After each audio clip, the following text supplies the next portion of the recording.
2 episodes ago, we talked about how AI learns, the patient, statistical process of adjusting billions of weights across a neural network until patterns emerge from data. Last week, we looked at where AI fails, hallucination, bias, overconfidence, and the real costs those failures carry in real courtrooms, real hiring pipelines, and real medical systems. This week, we turn to the question that's probably been sitting in the back of your mind this whole time. Where is this all going? That's genuinely hard to answer with confidence.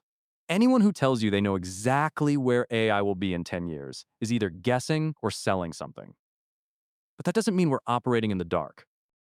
There are real trends we can trace from current research. There are changes already underway that you can observe in your own work and life.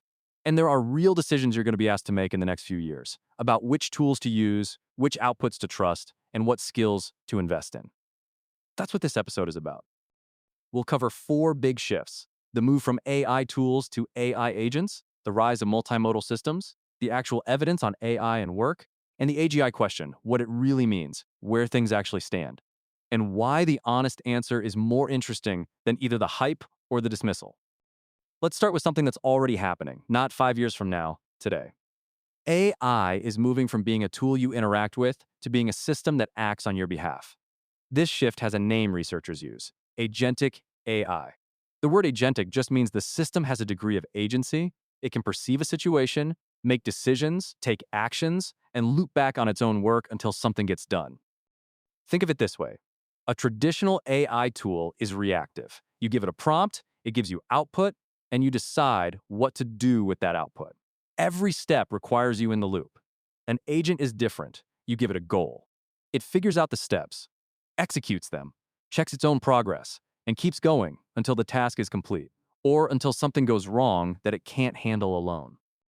The difference between a chatbot and an agent is roughly the difference between a consultant who answers your questions and an employee who can go handle a task while you focus on something else. According to OpenAI's documentation on agent tools, these systems can already operate across multiple software environments, reading files, sending emails, browsing the web, calling external APIs, running code, all in service of a longer horizon goal you gave them at the start. Customer service agents that can actually process a return across multiple company systems, not just tell you to call a number. Research agents that can search dozens of sources, synthesize the results, and produce a structured report without being checked in on every step. The U.S. Government Accountability Office's 2025 AI Agent Spotlight notes that real-world deployed systems already include computer using agents that operate web interfaces autonomously. This is a meaningfully different kind of software. And it raises a set of questions that didn't really apply to earlier AI, who authorized this action. What happens when it goes wrong partway through a multi-step workflow? How do you audit a system that made 50 decisions autonomously before you looked at the output? If an agent sends an email on your behalf that turns out to be wrong, who's responsible? You, the company that built the agent, or the model underneath it? Those questions don't have clean answers yet. The legal frameworks, the accountability structures, the professional norms around agentic AI are all in early formation, but they're not theoretical anymore. Agents are being deployed in enterprise settings right now, handling real workflows with real consequences. The gaps in governance are real too. The second big trend is multimodal AI, systems that work across text, images, audio, and video simultaneously, rather than being confined to one medium. Think about what that means practically. You could photograph a broken appliance and get a diagnostic assessment. You could speak a question in one language and get a response in another. You could show an AI a spreadsheet, a paragraph of context, and a photograph, and ask it to synthesize all 3 into a coherent summary. A few years ago, these were entirely separate systems: a text model over here, an image model over there, an audio model somewhere else. Each one specialized, each one requiring you to translate your problem into its particular input format. Today, these capabilities are increasingly integrated into single systems that can move fluidly between modalities in a single conversation. Stanford's AI Index report for 2026 points to multimodal capabilities as one of the defining trends in applied AI productivity, with measurable gains in knowledge work that cuts across text and visual domains. The productivity gains are real, not because the models are smarter in some abstract sense, but because the friction of getting information into and out of the system is dropping. When you can just show it the thing you're asking about, rather than trying to describe it in text, An entire category of problem becomes easier to work on with AI. What this means for you, practically, is that the mental model of AI as a chatbot you type at is already becoming outdated. The interfaces are diversifying. Voice is becoming more capable and more natural. Visual input is becoming standard. The friction of interacting with these systems is dropping steadily, which means more people will use them for more things, including people who were previously excluded because they couldn't type quickly or didn't feel at home in text-based interfaces. That's genuinely good. More accessible tools reach more people. Now let's talk about something that's moving fast in the background: AI and the nature of work. This is probably the topic that generates the most heat. The fear version of the conversation is simple: AI takes jobs. The optimistic version is equally simple: AI creates jobs and makes everyone more productive. The reality, based on what we can actually observe in 2025 and 26, is more complicated and more interesting than either story. According to research from OpenAI published in 2026, 43.5% of occupation-specific AI interactions cross job boundaries, meaning people are using AI to do things that traditionally required a different kind of specialist. A marketer using AI to write basic code, a small business owner using it to draft a legal template, a researcher using it to analyze data they'd normally hand to a statistician. These aren't trivial uses. They represent real task reallocation. This is sometimes described as task displacement rather than job displacement. The job category doesn't disappear, but the mix of tasks inside it shifts. Some tasks that used to require a specialist can now be handled by a non-specialist with an AI tool. That makes those particular skills less scarce and, at the margin, less valuable. At the same time, it creates demand for new skills. Knowing how to work with AI effectively, evaluate its outputs, catch its errors, and guide it toward useful results.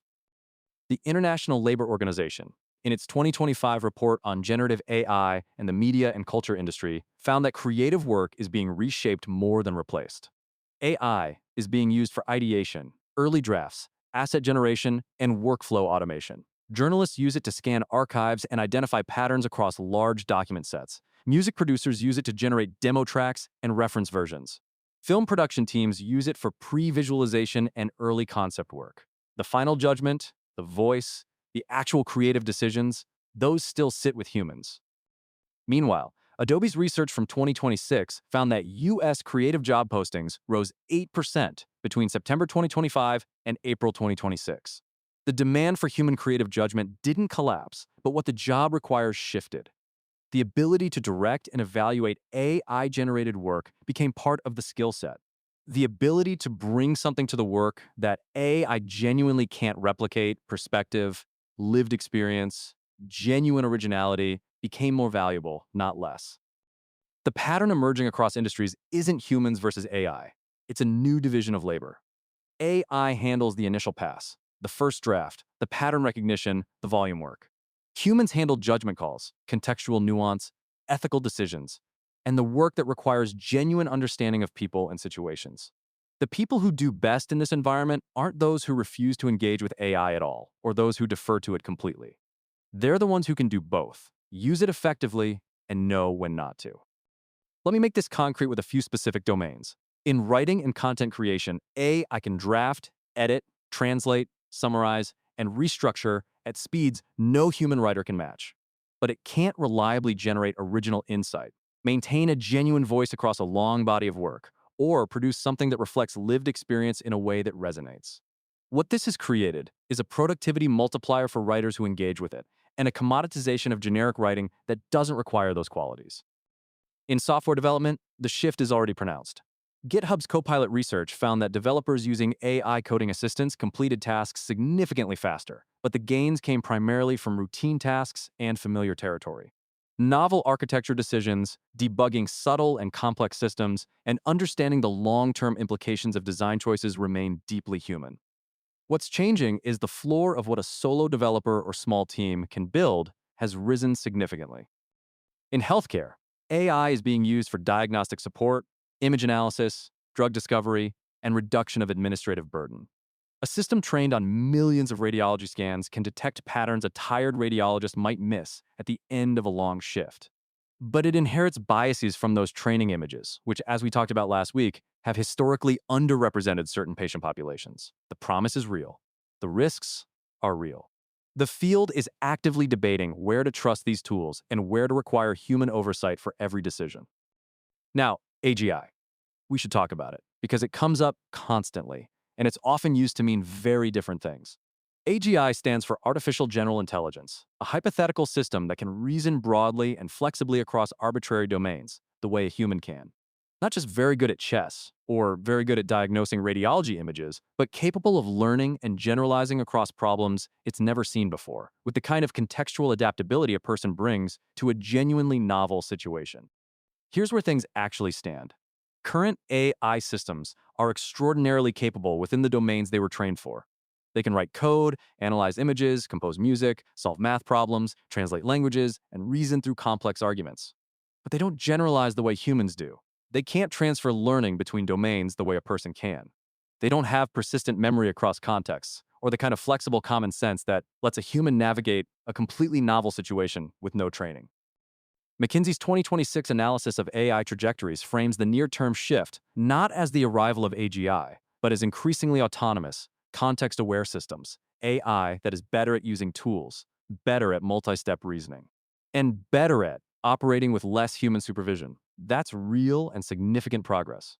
But it's different in kind from the science fiction version of AGI that can reason its way through any problem the way a world-class expert would in any field with no specialized preparation. The honest answer is that nobody knows when or whether AGI arrives, or what the path there looks like. The researchers most confident it's imminent, and the researchers most skeptical it's possible at all, are working from the same underlying evidence and reaching radically different conclusions. That's not a communication problem. That's genuine scientific uncertainty about a question that depends on things we don't fully understand, the nature of intelligence itself, and the degree to which scale alone can get you there. What's not uncertain, the systems we have today are already consequential. The failures we discussed in episode 2 are happening now. The productivity shifts we've been describing in this episode are happening now.